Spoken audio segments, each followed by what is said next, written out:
नमस्कार मित्रांनो, मी प्राध्यापिका डॉक्टर शुभांगी राठी भुसावळ येथील श्रीमती पक्ककोटेच्या महिला महाविद्यालयात राज्यशास्त्राची प्राध्यापिका म्हणून मागील 34 वर्षापासून कार्य करीत आहे.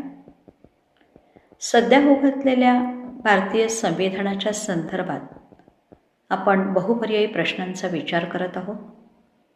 भारतीय संविधानाच्या ऐतिहासिक पार्श्वभूमीवर तसेच वैशिष्ट्यांवर आधारित आणि उद्देशपत्रिकेवर आधारित काही प्रश्न आपण मागच्या 4 भागामध्ये पाहिलेला आहे. आज आपण भारतीय संविधानाचा 5वा भाग बघणार आहोत, ज्यामध्ये उद्देशपत्रिकेवर आधारित आणि भारतीय राज्यघटनेशी वैशिष्ट्ये जी आहेत त्या वैशिष्ट्यांशी संबंधित असलेल्या 15 प्रश्नांचा विचार आजच्या या भागात करणार आहोत. मित्रांनो, मागील 4 भागामध्ये आपण 60 प्रश्नांचा विचार केलेला आहे. आता आपण 61वा प्रश्न घेऊया. बघा, 61व्या प्रश्नामध्ये काय म्हटलं आहे? टिंबटिंब म्हणजे भारत आणि इतर कोणत्याही देशाच्या प्रत्यक्ष किंवा अप्रत्यक्ष नियंत्रणाखाली नाही. म्हणजे भारत आता कोणत्याही देशाच्या प्रत्यक्ष म्हणा किंवा बाह्य अप्रत्यक्ष नियंत्रणाखाली नाही. म्हणजे याचाच अर्थ अंतर्गत आणि बाह्य परदेशी संबंध निर्माण करण्यास भारत स्वतंत्र आहे. म्हणजे आता इथे लक्षात घ्या की भारतावर कोणत्याही परकीय सत्तेचे नियंत्रण नाही, अंतर्गत कारभारासाठी भारत स्वतंत्र आहे, अशा प्रकारचा हा प्रश्न आहे. म्हणजे dash India is no longer under the direct और indirect control of any other country. India has the freedom to build internal and external relations. मग याला काय म्हणतात? सार्वभौम म्हणायचं, म्हणजे सावरीन, प्रजासत्ताक म्हणजे डेमोक्रेटिक म्हणणार की या ठिकाणी लक्षात घ्या, इथे डेमोक्रेटिक घ्या, आणि गणराज्य म्हणजे रिपब्लिक, आणि यापैकी नाही, नन ऑफ द अबव्ह. मित्रांनो, जेव्हा आपण पाहतो की भारतावर म्हणजे सार्वभौम कोणाला म्हणतो आपण? जेव्हा परकीय नियंत्रण नाही. बघा, आपण 15 ऑगस्ट 1947ला भारत देश स्वतंत्र झालेला होता, पण सार्वभौम होता का? नाही. सार्वभौम केव्हा झाला? ज्या दिवशी आमच्या देशाची राज्यघटना अस्तित्वात आली. म्हणजे 26 जानेवारी 1950ला आपण राज्यघटना अंमलात आणली, आणि आता कोणत्याही परकीय देशाचं आपल्यावर नियंत्रण नव्हतं. म्हणजे ब्रिटिशांचं अस्तित्व त्या ठिकाणी पूर्णतः निघून गेलेलं होतं. म्हणून आपण पाहतो की आपला भारत देश केव्हा सार्वभौम झालेला आहे? 26 जानेवारी 1950 रोजी. म्हणून या प्रश्नाचं उत्तर काय येणार आहे? ए, सार्वभौम म्हणजे भारत आता इतर कोणत्याही देशाच्या प्रत्यक्ष किंवा अप्रत्यक्ष नियंत्रणाखाली नाही. म्हणून याचं उत्तर आहे सॉव्हरीन. ओके. यानंतर प्रश्न क्रमांक 2 बघा, दुसरा 62वा. या 62व्या प्रश्नामध्ये काय म्हटलं आहे? टिंबटिंब राज्यामध्ये अंतिम सत्ता लोकांकडे असते. म्हणजे in dash dash the ultimate power in the state is with the people. म्हणजे संपूर्ण सत्ता ही कुणाकडे असते? गणराज्यामध्ये, महाजनशाहीमध्ये, प्रजासत्ताक किंवा सार्वभौम. तर मित्रांनो, इथे आपण लक्षात घ्या की जिथे लोकशाही म्हणजे प्रजासत्ताक असते, म्हणजे प्रजेची सत्ता असेल, म्हणून अंतिम सत्ता लोकांकडे, म्हणून पर्याय सी. ओके. यानंतर प्रश्न क्रमांक 63 बघा, भारतीय राज्यघटनेत पुढीलपैकी कोणते उद्देशपत्रिकेत सांगितलेले आहेत? म्हणजे which of the following objectives is stated in the objectives of or preamble of Indian constitution. Okay. आता या प्रिॲम्बलमध्ये स्वातंत्र्य, समता, न्याय आणि वरील सर्व. मित्रांनो, आपण पाहतो स्वातंत्र्य, समता, न्याय आणि बंधुत्व हे 4ही तत्व आपल्या उद्देशपत्रिकेत राज्याचं उद्देश म्हणून स्पष्ट केलं आहे. म्हणून पर्याय काय येणार आहे? वरील सर्व. ओके. यानंतर प्रश्न क्रमांक 64 बघा, भारतीय राज्यघटनेला जोडलेल्या ज्या उद्देशपत्रिकेत म्हणजे प्रिॲम्बलमध्ये कोणत्या प्रकारचा न्याय सांगितलेला आहे? म्हणजे आपल्याकडे न्याय सांगितलेला आहे. उद्देशपत्रिकेमध्ये आपण बघतो की न्यायामध्ये कोणत्या गोष्टी, म्हणजे what kind is justice at enrich in the objectives attach to Indian constitution. Objectives attach to Indian constitution म्हणजे प्रिॲम्बलमध्ये कोणती आहे? सामाजिक, आर्थिक, राजकीय आणि वरील सर्व.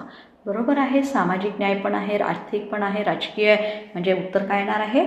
वरील सर्व, ऑल द अबव्ह. ओके. यानंतर बघा प्रश्न क्रमांक 65मध्ये भारतीय राज्यघटनेला जोडलेल्या उद्देशपत्रिकेत कोणत्या प्रकारच्या स्वातंत्र्याचा उल्लेख आहे? म्हणजे kind of independence is mention in the letter of intent attach to the Indian constitution. म्हणजे प्रिॲम्बलमध्ये कोणत्या प्रकारच्या स्वातंत्र्याचा उल्लेख केलेला आहे? आपण बघतो भारतीय राज्यघटनेला जी उद्देशपत्रिका जोडलेली आहे आणि त्याच्यासमोर काही स्वातंत्र्याच्या समोर सेमिकोलन देऊन काही पॉईंट्स दिलेले आहे. तर इथे विचार, उच्चार, श्रद्धा, धर्म आणि उपासना म्हणजे thoughts, utterances, beliefs, religion and worship की सामाजिक, आर्थिक, राजकीय दर्जा आणि संधी, व्यक्तीची प्रतिष्ठा आणि राष्ट्राची एकात्मता.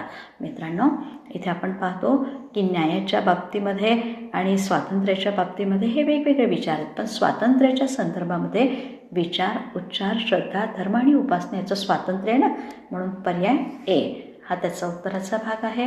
त्यानंतर आपण उद्देशपत्रिकेत असलेले वाक्य आपल्याला पूर्ण करायला सांगितलं आहे. टिंब टिंब रोजी विचारपूर्वक ठरवित आहोत आणि ही घटना आमच्यासाठी तयार, मान्य, स्वीकृत करीत आहोत. म्हणजे हे वाक्य तुम्हाला पूर्ण करायचं आहे की टिंब टिंब रोजी विचारपूर्वक आम्ही ठरवित आहोत आणि ही घटना आमच्यासाठी तयार, मान्य आणि स्वीकृत करीत आहोत. हे जे वाक्य आहे ना, त्या वाक्याला आपल्याला पूर्ण करायचं आहे. कोणत्या दिवशी स्वीकृत आणि मान्य केलेला आहे. मित्रांनो, हा प्रश्न आपल्याकडे मागे पण आला, पण प्रश्नाचं स्वरूप थोडं बदललेलं आहे. तर इथे पर्याय आहे, माहिती आहे तुम्हाला, 26 नोव्हेंबर 1949 रोजी आहे ना, विचारपूर्वक ठरवित आहोत आणि ही घटना आमच्यासाठी तयार, मान्य आणि स्वीकृत करीत आहोत अशा प्रकारचं उत्तर आहे. म्हणून पर्याय क्रमांक डी 26 नवंबर 1949 को हमने इंडियन कॉन्स्टिट्यूशन को अडॉप्ट किया है. ओके. यानंतरचा पुढचा प्रश्न 67 बघा. खालीलपैकी कशाच्या बाबतीत उद्देशपत्रिकेत दर्जा आणि संधी याचा उल्लेख आलेला आहे. आपण पाहतो की आपल्याकडे इंडियन कॉन्स्टिट्यूशनमध्ये quality and opportunity mention in objective magazine म्हणजे प्रिॲम्बलमध्ये. इथे लक्षात घ्या की इथे प्रिॲम्बलमध्ये कुठे त्याचा उल्लेख केलेला आहे की दर्जा आणि संधी या बाबतीत आम्ही काय करणार आहोत. स्वातंत्र्य, बंधुता, न्याय, समता कशाच्या समोर आलेला मुद्दा आहे. बरोबर आहे, समता कशाच्या बाबतीत असेल, दर्जेच्या बाबतीत पण असेल आणि संधीच्या बाबतीत समानता दिली जाईल. म्हणून पर्याय उत्तर काय येणार आहे, डी. एकदम बरोबर आहे, कारण दर्जा आणि संधी या बाबतीत आपण समानतेचे तत्व स्वीकारलेले आहे. ओके. प्रश्न क्रमांक 68 बघा. समाजवाद हा शब्द कोणत्या घटना दुरुस्तीनुसार उद्देशपत्रिकेत नमूद करण्यात आलेला आहे. आता आपल्या भारतामध्ये वेगवेगळ्या घटना दुरुस्त झाल्या, पण आपण पाहतो की समाजवाद हा जो शब्द आहे हा कोणत्या घटना दुरुस्तीने समाविष्ट करण्यात आलेला आहे. म्हणजे according to which amendment is the word socialism mention in the letter of preamble. Okay. Intent म्हटलंच याचा अर्थ प्रिॲम्बल आहे. आता इथे लक्षात घ्या 73rd amendment, 41 amendment, 42nd amendment और 86th अमेंडमेंट. बरोबर आहे. 42व्या घटना दुरुस्तीने समाजवाद आणि धर्मनिरपेक्षता याचा समावेश केला, म्हणून उत्तर काय येणार आहे, सी. ओके. यानंतर प्रश्न क्रमांक 69 बघा. 42व्या घटना दुरुस्तीनुसार उद्देशपत्रिकेत खालीलपैकी कोणत्या शब्दांचा समावेश करण्यात आला. मित्रांनो, आत्ताच आपण बघितलं की 42व्या घटना दुरुस्तीने उद्देशपत्रिकेमध्ये समाजवाद, धर्मनिरपेक्षतेचा स्वीकार केलेला आहे. म्हणजे हे पण आहे, हे पण आहे, पण अखंडता हा शब्दसुद्धा म्हणजे इंटिग्रिटी हा शब्दसुद्धा नंतर 42व्या घटना दुरुस्तीने 1976मध्ये समाविष्ट केला. म्हणून उत्तर काय येणार आहे, बरोबर आहे, डी वरील सर्व. ओके. यानंतर प्रश्न आहे 70 बघा. भारताने मूलभूत हक्कांच्या बाबतीत कोणत्या देशाचे अनुकरण केलेले आहे. आपण बघतो की आपल्याला फंडामेंटल राईट्स प्राप्त झालेले आहे आणि या फंडामेंटल राईट्सचा उल्लेख आपण भारतीय राज्यघटनेच्या प्रकरण 3मध्ये बघतो. पण मित्रांनो, ह्या हक्काच्या बाबतीत आपण कोणत्या देशाचं अनुकरण केलं, म्हणजे कोणत्या देशापासून ही बॉरो केलेली आहे, म्हणजे emulated to terms of fundamental rights from which country असा प्रश्न आहे. आयर्लंड, इंग्लंड, अमेरिका और कॅनडा. मित्रांनो, कोणत्या देशापासून आपण ही स्वीकारली आहे. बरोबर आहे. हक्कांचा समावेश माहिती आहे ना तुम्हाला, सगळ्यात प्रथम अमेरिकेच्या राज्यघटनेत केलेला होता. सुरुवातीला घटनेमध्ये त्यांनी हक्क समाविष्ट केले नव्हते, पण तिथे जी पहिली घटना दुरुस्ती झालेली आहे त्या घटना दुरुस्तीने 1791मध्ये अमेरिकेच्या घटनेमध्ये मूलभूत हक्काचा समावेश केला आणि त्याचंच अनुकरण आपण केलं, म्हणून उत्तर काय येणार, सी, अमेरिका. ओके. यानंतरचा प्रश्न क्रमांक आत्ताचा 11वा आणि आपला क्रमातला 71वा. भारताने मार्गदर्शक तत्वाच्या बाबतीमध्ये कोणत्या देशाचे अनुकरण केलेले आहे. म्हणजे बघा, मूलभूत हक्काच्या बाबतीत झालं, आता मार्गदर्शक तत्व म्हणजे directive principles of state policy जी आहे याच्यामध्ये आपण गाईडलाईन्स ज्या दिल्या आहेत त्याच्यामध्ये आपण पाहतो की इंडियन कॉन्स्टिट्यूशनचा पार्ट 4 म्हणजे अपने भारत के राज्य संविधान का जो पार्ट 4 है उसमें डायरेक्टिव प्रिंसिपल्स दिया है और इसका हमने बोरो कहाँ से किया, किसके देश से हमने ये टर्म्स को फॉलो किया है, इस बारे में पूछा गया है. ए आहे आयर्लंड, इंग्लंड, अमेरिका आणि कॅनडा. मित्रांनो, या बाबतीत आपण कोणत्या देशाचं अनुकरण केलं माहिती आहे? आयर्लंडचं. म्हणजे मार्गदर्शक तत्वाच्या बाबतीमध्ये आपल्या देशात आयर्लंडचा आपण विचार केलेला आहे, हे लक्षात ठेवायचं. यानंतर प्रश्न क्रमांक 72 बघा, भारताने संघराज्य पद्धत कोणत्या देशापासून स्वीकारली आहे? म्हणजे आज आपण पाहतो फेडरल सिस्टीम इंडियाने अडॉप्ट केली, पण फ्रॉम विच कंट्री आहे ना, कोणाचं आपण अनुकरण केलेलं आहे? इथे आयर्लंड, इंग्लंड, अमेरिका और कॅनडा. मित्रांनो, इथे संघराज्याच्या बाबतीत आपण बघतो की जगामध्ये संघराज्याचा स्वीकार करणारा देश कोण आहे? अमेरिका. पण भारताने पूर्णतः अमेरिकेचं मॉडेल उचललं का? नाही. तर भारताने काय केलं आहे? कॅनडाचं मॉडेल उचललं आहे. म्हणून इथे भारताने संघराज्य पद्धत कोणत्या देशाकडून स्वीकारली आहे? जरी अमेरिकेचं अनुकरण असेल, पण आपल्या देशामधलं जे संघराज्य आहे ना, ते कॅनडा स्वरूपाचं आहे. म्हणून इथे पर्याय उत्तर डी हे लक्षात ठेवा. ओके मित्रांनो, प्रश्न क्रमांक 73 बघा, भारताने शेष अधिकार कोणत्या देशापासून स्वीकारलेले आहे? म्हणजे शेष अधिकार मीन्स रिमेनिंग राईट्स है ना. From which country has India accepted the remaining rights? Ireland, England, America, Canada. दोस्तों बराबर है. इंग्लंड में तो चान्स ही नाही आहे, कारण तिथे फेडरल सिस्टीम नाही. आयर्लंड, अमेरिका आणि कॅनडा. तर इथे लक्षात घ्या, अमेरिकेच्या बाबतीत आपण बोलतो, पण अमेरिकेमध्ये शेष अधिकाराचा विषय नाही, तिथे 2च यादी आहे. पण कॅनडामध्ये मात्र काय केलं की 3 यादी आहे: केंद्रसूची, राज्यसूची, समवर्ती सूची. आणि शेष अधिकार म्हणजे उरलेले remaining all rights are given to central government. आणि म्हणून आपल्या भारतामध्ये सुद्धा हे शेष अधिकार आपण कोणत्या देशापासून स्वीकारले आहे? कॅनडा. म्हणून उत्तर काय येणार आहे? डी. ओके. यानंतर प्रश्न क्रमांक 74 बघा, भारतीय राज्यघटनेच्या खालीलपैकी कोणत्या कलमामध्ये आणीबाणी विषयक तरतूद करण्यात आलेली आहे? म्हणजे इमरजेंसी प्रोविजन जो है ना इंडियन कॉन्स्टिट्यूशन में provisions are given to Indian constitution.